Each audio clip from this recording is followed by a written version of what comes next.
Recta final del programa, esto es Andalucía Debate, estamos en Metropolitan Andalucía y estamos hablando de la sanidad en nuestra comunidad. Estábamos hablando con el doctor, con el médico Antonio Fernández Cubero. Antonio, nos estabas hablando además de que hay una reducción muy importante en los presupuestos del próximo año en sanidad. Lo que va a hacer es empeorar aún más las cosas. Bueno, a nivel de la calidad asistencial se prevé que así será. Entre que hay menos camas, como ya se ha dicho antes, que pueden ser una forma de encubrir algo, una parte del gasto, añadiendo todo el dinero que ya por ser funcionarios ya se están, entre comillas, ahorrando, y que encima el presupuesto y el volumen de camas que hay en Andalucía es sensiblemente inferior a otras comunidades en las que encima se destina más dinero, pues va a redundar en la calidad de la asistencia, claro. Tú que estás cara a cara con el paciente, ¿qué le supone al andaluz, a la andaluza estos datos? ¿Les llegan? ¿Lo nota en su propia piel? No, realmente este tipo de datos no les llega a ellos. A ellos lo que sí les llega, como decía María, es el tiempo de espera de una intervención. Se ha hablado de 180 días. Hay varias escalas de tiempo para las intervenciones. Hay algún tipo de intervención que puede esperar 180 días, sí, pero es que para algunas intervenciones urgentes son 120 días. Entonces, urgente. Urgencia de 120 días. Por la vía de urgencia son 120 días. Entonces, claro... estamos hablando de 4 meses. De 4 meses. 4 meses.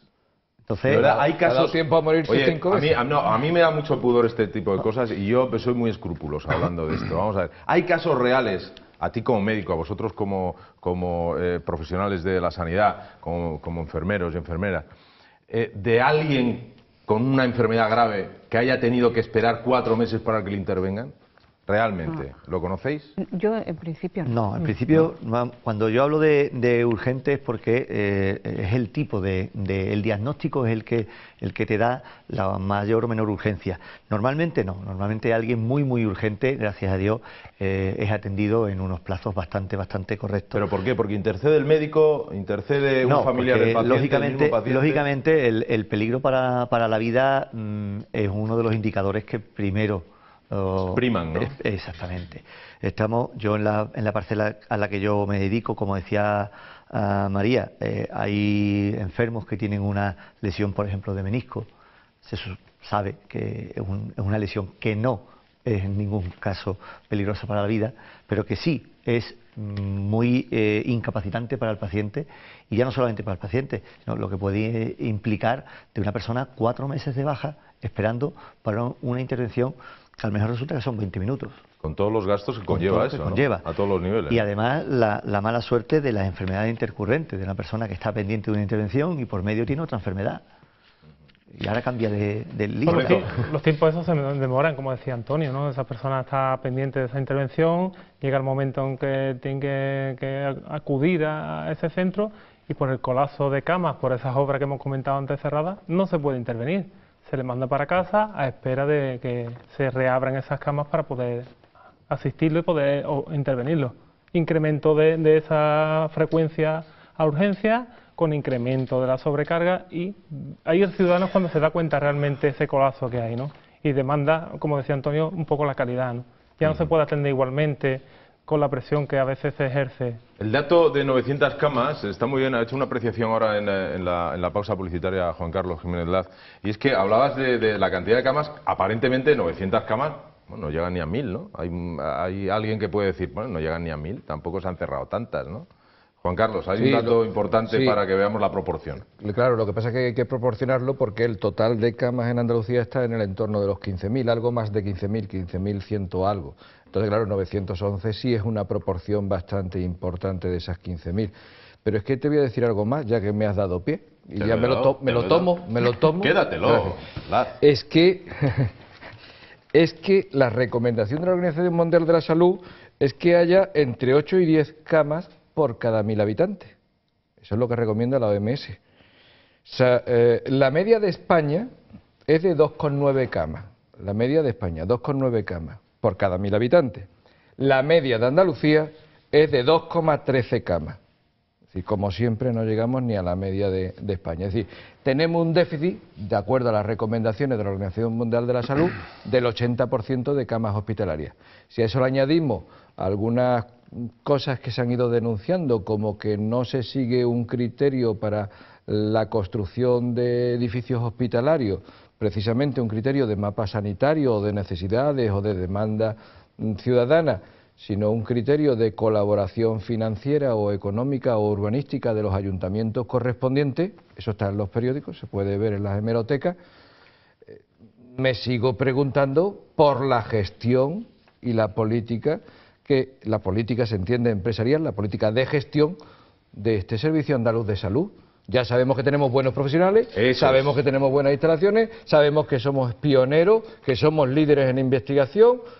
Que con poco hacemos mucho, pero ¿cómo nos está gestionando? Pero que eso es algo que todos los profesionales de la sanidad siempre defienden, y es cierto, todos hemos pasado por un hospital, por desgracia y por suerte, y es algo que siempre te llevas esa sensación de que trabajáis al borde, sois de un talento superior, de verdad, la sanidad en España. Es cierto, de ahí, por eso ocupamos un lugar preferente. Porque en el resto de las materias estamos cortitos, no nos engañemos. Pero en sanidad no. Exacto. En sanidad es verdad que no. Y hombre, a SACE lo que le preocupa en este momento es que hay muchos compañeros, muchos enfermeros en situación eventual, ¿vale? Pero que están prestando un servicio fijo, que si esos compañeros se van a la calle, ese servicio tiene que desaparecer. Y ese servicio, la mayoría de esos profesionales están en esas ambulancias que nosotros vemos, que llamamos a casa y que acuden de momento, que pone DCCU, pues ahí dentro van esos compañeros que no saben si el día 31 renovarán o no renovarán, si en enero hay otros que renuevan, si renovarán o no renovarán, y esa pérdida de puestos de trabajo significa pérdida de calidad y de atención al ciudadano. O sea, que ya no es solo nuestro puesto de trabajo, que también, porque somos parados, es decir, en el momento que no tienes trabajo, pues soy un parado más, ¿vale? Sino que ese servicio desaparece. Sí, porque es una labor sensible, es una labor en la que tienes que estar no al 100%, sino al 200%. Sí, que ellos no están trabajando por una situación eventual de una campaña de gripe, que eso ya olvidemos, no. Aquí ya no se refuerza el personal porque viene la campaña de gripe, no. Son profesionales que están trabajando todos los días y todos los días atendiendo al ciudadano. El servicio es fijo, pero ellos no. Efectivamente. Y el servicio sanitario, el Servicio Andaluz de Salud es magnífico. Yo diría que se le podía poner un 10. Gestionado, de pena, auténticamente de pena. Lo mejor que tienen los profesionales que tienen trabajando, que son gente que, bueno, esa misma vocación que tienen del servicio público les hace hacer cosas que no deberían, como doblar turnos de 8, de 14, incluso de 24 horas.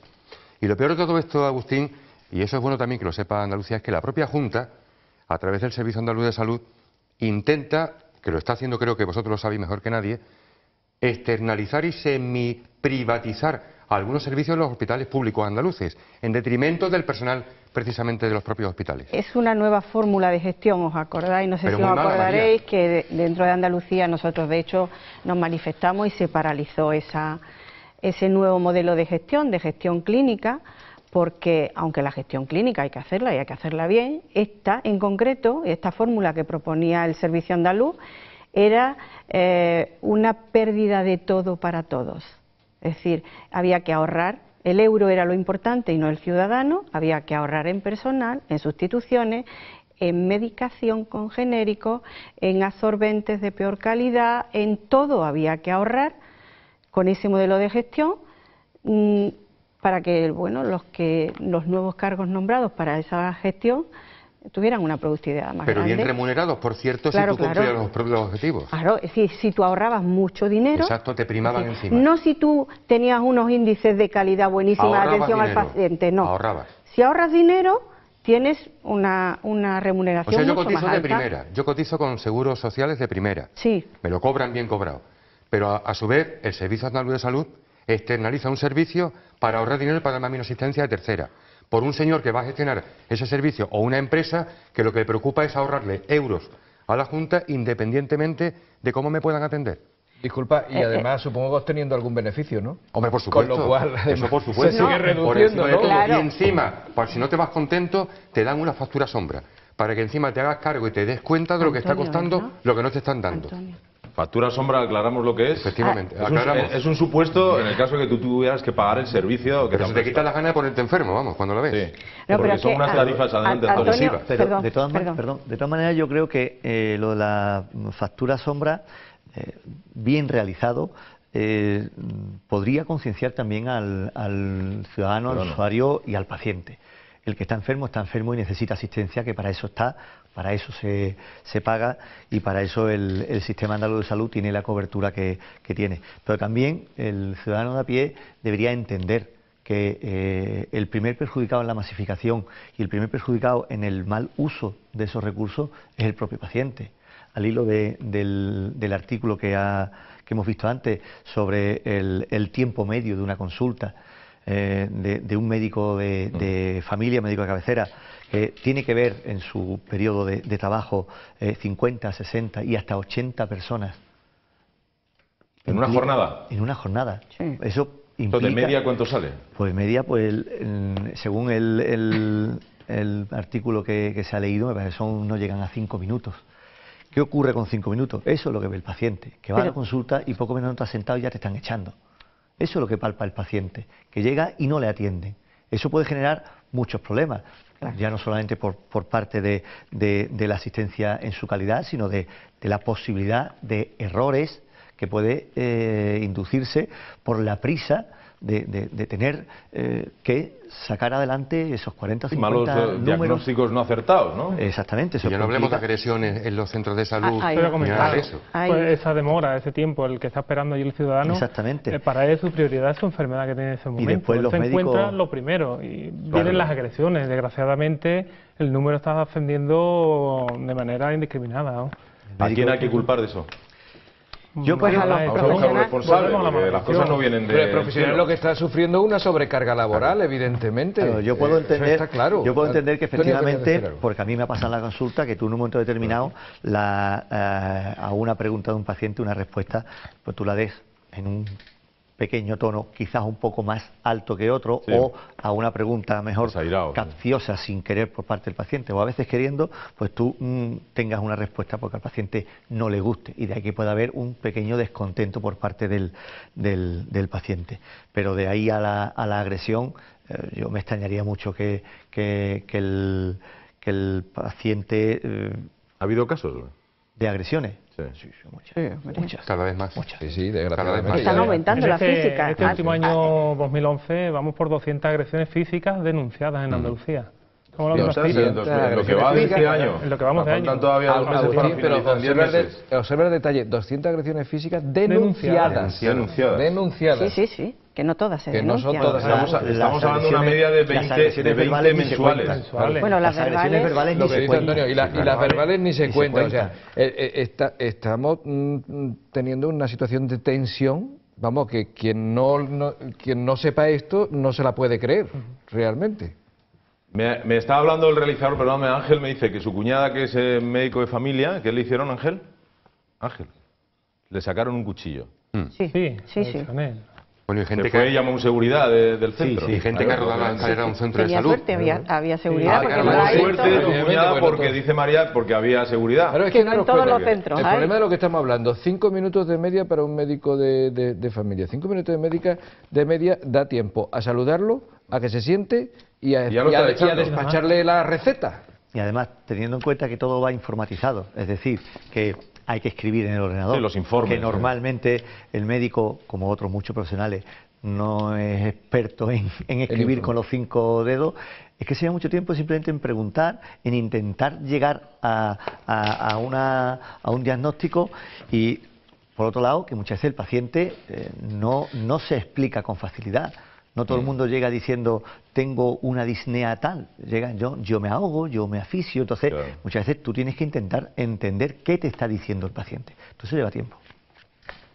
Oye, estamos en una situación, fijaos, están aflorando cuestiones que no son las meramente... Bueno, aunque tiene que ver la gestión con esto, lógicamente. O sea, la gestión es la que marca el ritmo que os puede estar afectando a los profesionales de la sanidad y, por lo tanto, a los pacientes, ¿no? Consecuencias de esa mala gestión, de esa mala información, llegan a veces a estas agresiones.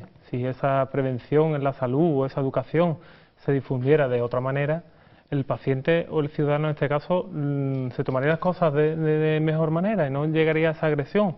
Muchas veces se le invade de información de que tienes tal servicio que puedes utilizar, mucha demanda, pero realmente no se cumple por parte de la Administración eso que está ofreciendo al ciudadano. Claro, todos esos puestos que ha prometido por esa campaña no existen a lo mejor, o no están en funcionamiento. Por el servicio que da o que está ofreciendo en su cartera, no está porque no se puede cubrir, puesto que no hay compañeros para asumirlo. Yo propondría, fijaos, que nos enviasen casos, a lo mejor, de personas que van a ingresar a un familiar y se tiran mediodía en una camilla o en una silla de rueda o sentado en una banqueta, ¿no? Que nunca se sabe, que tiene que haber casos de ese tipo también. El otro día hablábamos, creo recordar que comentaba que en el hospital, en el Virgen de Rocío de Sevilla, la media de espera de una cama hospitalaria en urgencia, creo que era de algo más de 19 horas. Yo ahí tengo que hablar de ese hospital, ahí nació mi hija, se portaron de maravilla y gracias a Dios tengo a mi Alejandra más sana que una pera. Y gracias a los médicos y al personal sanitario del Virgen del Rocío, que es probablemente, y lo digo ufano además, uno de los hospitales más importantes a nivel nacional desde luego, pero a nivel europeo también, en el tema infantil, en el tema de neonatología y tal, son... El problema de todo esto, Agustín, y disculpa, es que lo que decían María y Lorenzo. Yo, pues también por experiencia propia, lo mejor que tiene el sistema andaluz de salud son los profesionales. Siempre lo diré, lo mejor que tienen son ellos. No tienen culpa de un sistema que es muy bueno, porque no podemos negar que es buenísimo, pero que está fatalmente gestionado. Hablaba anteriormente Antonio, el doctor, y decía, bueno, es que la gente hay que concienciarla de que no se puede hacer uso indiscriminado de un servicio de urgencias, por ejemplo. De acuerdo, estamos de acuerdo, pero no lo haga usted disuadiendo a la gente con una factura sombra, porque el que está enfermo va al hospital no va nadie por gusto, entiendo yo. Sobre todo cuando además te quieren asustar, porque es un asustar con el tema del copago sanitario. Mire usted, gestione usted bien el servicio que tiene usted, que es muy bueno, utilice a los profesionales, que aquí están representados perfectamente, y no me hable usted del copago, no me hable usted a mí tampoco de factura sombra. Conciencie, eduque a la población. Y sobre todo no contemple usted en un presupuesto, yo me remito al mismo, inversión cero en materia sanitaria, con lo cual es no inversión, que también a todo eso va esa no inversión en materia de infraestructura, que son centros de salud, hospitales, nada de eso se construye, por lo tanto se está recortando en materia sanitaria. La propia consejera lo reconocía el pasado fin de semana en un informe que publicaba la prensa andaluza, y tácitamente reconocía los recortes en sanidad. Tácitamente lo estaba reconociendo. Guillermo. Decía que si son, y termino ya, María, que si son fórmulas o ejemplos de que se puede estar recortando, pues quizá están ensayando precisamente de esta manera. ¿Estás de acuerdo? ¿Tú también estás de acuerdo? Hay otro copago que no se ve, pero que la gente mayor que me está oyendo sabe que existe y es verdad. ¿Y se está aplicando? Y es que cuando a un paciente se le da una medicación, los mayores tienen, y todos vamos a llegar, tienen sus limitaciones. Algunos conocen sus pastillas por los colores, ¿vale? Hay determinados medicamentos que, como ya hay que utilizar el genérico, que además ellos dicen que no les vale, ¿vale? Pues lo tienen que comprar. Hay unas pérdidas que todos vamos a tener de mayores por aquello de la relajación y que se sustentan con unos absorbentes. Hay unos modelos o unas marcas que la gente no las quiere, pero no por nada, sino porque van andando y se les van cayendo a trozos, y también se las van a tener que comprar, porque ya tampoco se les puede recetar. Es decir, que hay mucho copago aquí encubierto, que no se está sacando, pero que el paciente que está en su casa sí sabe que eso existe. Al final, el enfado va a ser con el enfermero, con el médico, que le tenga que dar la receta, porque aunque quieran no pueden hacerlo. Y eso sí me gustaría que le llegara a la población. Pues dilo, repítelo. Es decir, aunque quieran, no pueden darle el absorbente que ellos necesitan, no pueden, porque lo tienen prohibido. Por lo tanto, se tienen que quejar en otro sitio, no a los profesionales, porque no son ellos los que han tomado esa medida. Fíjate que esa queja viene dado, además, María, me encanta que hayas hecho referencia a ese tipo de población, porque es una población que todos visualizamos, todos tenemos personas mayores a nuestro lado, nuestros padres, etcétera, etcétera. Y estas personas, estamos hablando, porque que tiramos de otro problema, estamos hablando de unas pensiones bajísimas. Estamos hablando de personas que están rayando el umbral de pobreza que hablábamos el otro día, ¿no? Y claro, se encuentran ante este problema que no les podéis recetar. Bueno, hay que entenderlos también, ¿no? Hay que entenderlos. Pero vamos a ver entre todos qué podemos hacer. Pues nos quedan un par de minutos. Si os parece, vamos concluyendo. ¿Qué solución ves tú, María, a todo Pues esto? desde SACE tenemos una solución. Bueno, por lo menos se nos ocurre que aquí debe haber un pacto de todos los grupos políticos para que la sanidad gane quien gane, gobierne quien gobierne, no se pueda tocar y sea la que tiene que ser, que le dé el servicio al ciudadano. Y por ahí apuesta SACE. Por los recortes en ningún caso.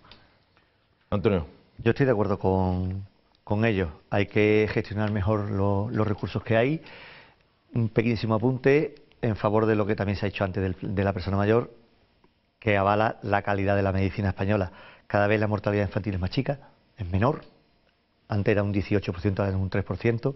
La esperanza de vida es mayor, es decir, vivimos más a partir de los 65 años.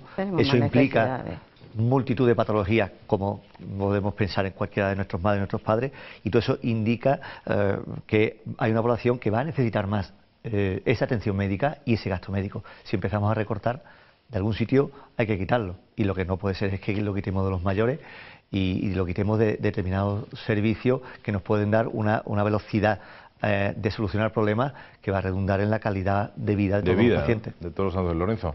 Nuestra principal preocupación es esa, que se mantenga esa calidad al ciudadano, y vamos a defender cualquier tipo de recorte que vaya a existir que merme esa calidad. Vale. ¿Hay mucho paro en vuestro sector? Bastante paro. Desgraciadamente la precariedad cada vez es más acuciada, y con los tiempos que se nos vienen, pues la estabilidad laboral en la sanidad está complicada. Hay nubarrones, ¿verdad? Sí. Guillermo. Por supuesto que no a los recortes, pero ¿qué se estará ocultando para tener que utilizar la sanidad pública como cortina de humo? Buena reflexión. Con la salud de las personas no se juega, hay que exigir una buena gestión de nuestros recursos.